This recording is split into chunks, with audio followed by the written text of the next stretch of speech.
When we went back home, I told my mom, please tell Dr. Busak I don't want to go to LOFOB, I just want to go for this operation.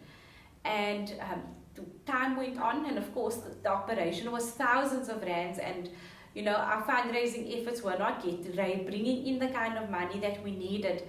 And Dr. Busak then proposed to my family to look at the second option, which was coming to LOFOB.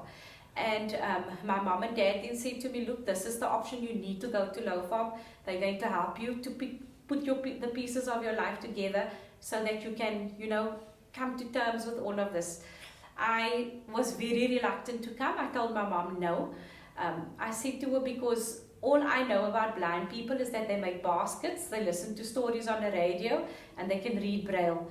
I had no clue that blind people in this organization learn to cook and clean and do computers and typing and mobility.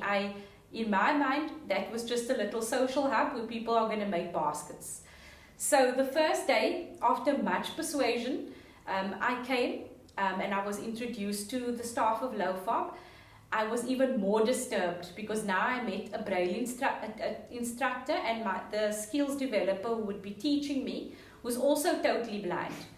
And that was concerning for me, because my first thought was, how on earth are two blind people going to make something in the kitchen? And I needed to go to the bathroom, and I'll never forget, she asked me to get up and she said, put your hands out in front of you. And she showed me how to walk, trailing my way along the wall to get to the bathroom. I hated every minute of it. Everything had to be done with my hands, and I just couldn't stand it. Then I was introduced to Braille, and I had to again feel, and that was just too much of feeling for one day. Got home, I said to my family, I don't like that place. I don't want to go back there again.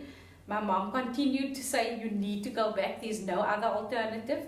And you need to get on with your life, Heidi. You can't, not at 17, sit at home and do nothing.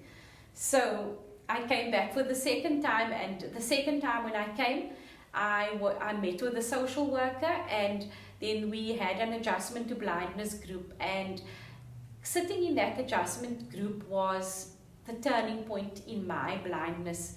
Because of course there I met many other clients who found themselves in similar situations, also recently blind for many different reasons, but to know that I wasn't alone in my battle made a big difference for me.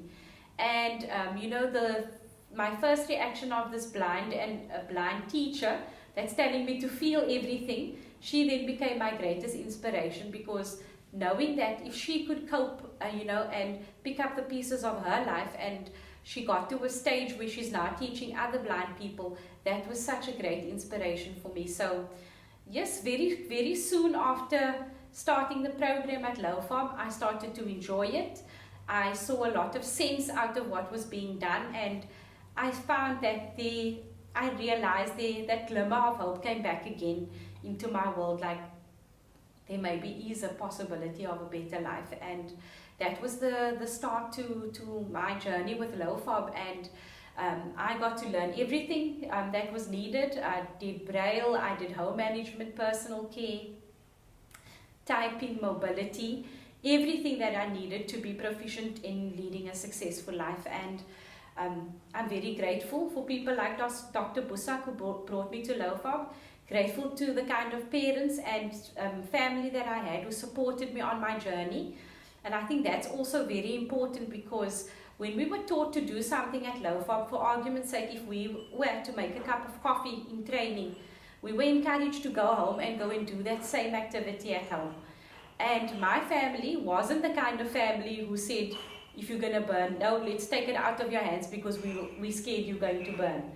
My family is the kind of families, if you burn your hand, we'll put on some ointment and we'll try again. So I burnt my fingers, burnt my hands, they helped me along, but along we carried. Of course, my mom was my greatest pillar of strength, in my journey initially, always encouraging me and supporting me.